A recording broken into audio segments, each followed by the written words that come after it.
لیا تحصیل head quarter اسپتال فتح پور کے بہر مریض کے لوہے کہ ان کا احتجاجی مظاہرہ مظاہرین کا کہنا تھا کہ ڈاکٹر اشفاق نے ڈیوٹی پر موجود ہونے کے باوجود ایمرجنسی کے مریض کو چیک کرنا گوارا نہ کیا بلکہ مریض کے ساتھ آنے والے لواحقین کو دھکے دیے اور ملتان نشتر اسپتال مریض کو جانے کا حکم سنا دیا۔ میڈیا سے بات کرتے ہوئے رحمان اور یوسف نے بتایا کہ ان کے چچا کو معمولی زخم تھے جس کی وجہ سے وہ ان کو لے کر فتح پور اسپتال پہنچے تو ڈیوٹی پر موجود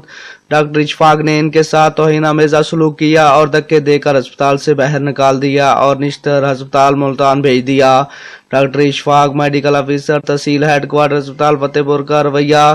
عوام کے ساتھ توہین آمیز ہے، اس لیے اس کو فوری طور پر معطل کیا جائے۔ اس موقع پر عوام نے ڈاکٹر کے خلاف احتجاجی مظاہرہ کیا اور ڈاکٹر اشفاق کو معطل کرنے کا مطالبہ کیا تو دوسری طرف ڈاکٹر اشفاق کا کہنا تھا کہ جب مریض کو اسپتال لایا گیا تو اس وقت مریض کی حالت زیادہ خراب تھی، اس لیے میں نے اس کو ملتان ریفر کیا۔ ملک فیض بھلر، پاک نیوز، لیا۔